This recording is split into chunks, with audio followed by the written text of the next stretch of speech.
যদি কোনো পলিটিক্যাল পার্টিকে যে দীর্ঘদিন রাজনীতিতে টিকে থাকতে হয়, দুইটা বেসিক সংস্কার দরকার।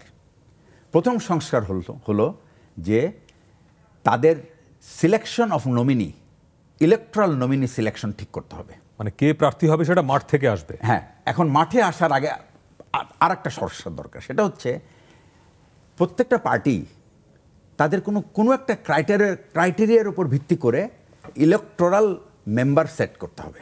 আচ্ছা, যারা ইউনিয়নে, সে ফর এক্সাম্পল, আমি একজন রাজনীতিবিদকে বলতে শুনেছি, বিএনপির একজন রাজনীতিবিদ বলেছে, ভাই আমার উপজেলাতে, আমার একটা ছোট্ট উপজেলাতে 5,000 নেতাকর্মী আছে, নেতাকর্মী 5,000, তার মানে ভোটার তো বলে আমি সেখানে 300 ভোট পাই কিভাবে? 5,000 ভোট পাইলে আমার নেতাকর্মীরা আমাকে ভোট দিলে তো আমি 5,000 ভোট পাবো। দ্যাট মিনস দ্যাট সেখানে একটা কমিটি করেছে। এখন কমিটিটা কিভাবে করেছে, সেই ট্রান্সপারেন্সির দায়িত্ব কিন্তু রাজনীতিবিদদের। মনে রাখবেন একটা কথা, এই সংস্কার কিন্তু 1/11 সময় অনেক চেষ্টা করা হয়েছিল। রাজনীতিবিদরা নিজেরা যারা সংস্কার করতে চেয়েছে তারা সংস্কারপন্থী হিসেবে পরে নির্যাতিত হয়েছে। এটা একটা অন্য ব্যাপার। আমি তার আগে বলবো যে প্রথমে আমাদের যারা নাকি শিক্ষিত সমাজ, তাদের প্রত্যেকেরই রাজনীতিবিদদের উপর আস্থা রাখতে হবে। This is very important. আস্থাটা অর্জন করতে হবে আগে। না, আস্থা রাখতে হবে এবং রাজনীতিবিদকে কি করতে হবে, ইন রিটার্ন সেই আস্থার সম্মান দিতে হবে তাকে। আচ্ছা, সো আপনি এখন দেখেন আমাদের রাজনীতিতে কিন্তু we don't respect anybody, we don't respect each other. Right, খুবই আপনি রেসপেক্ট যতক্ষণ পর্যন্ত আপনি রাজনীতিতে না আসবে ততক্ষণ পর্যন্ত আপনার সহনশীলতা আসবে না, আপনি একজনকে আক্রমণ করবেন। আর রাজনীতি কিন্তু এমন একটা জায়গা, democracy such a place where discussion never ever ends, discussion continuous.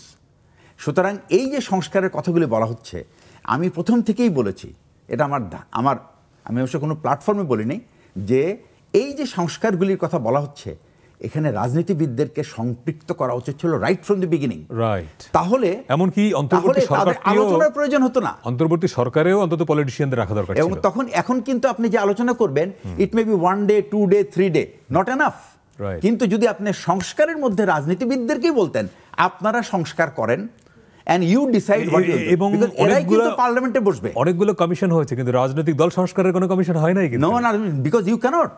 আমার রাজনীতিক দল আপনার সংস্কার করতে পারেন না, কারণ ইউ ডোন্ট নো মাই রাজনীতি। আর আপনি যে রুল চাপাই দিবেন সেটা তো আমি ফলো নাও করতে পারি। সো আমাকে সংস্কার করতে হলে আমাকে দিয়ে সংস্কার করা উচিত ছিল। রাইট, সেই কাজটাই আমাদের হয়ে গেছে। এইটাই হলো শিক্ষিত মানুষ যারা, তারা মনে করে রাজনীতি আমাদের দেশে অন্তত আপনি যদি মানে না হলো 1,000 আপনার মেধাবী রাজনীতিবিদ আপনি পাবেন বিভিন্ন বয়সী, মানে একদম তৃণমূল থেকে সব মেধাবী রাজনীতিবিদ আছে যারা খুব সৎভাবে নিজেদেরকে সংস্কার করতে চায়।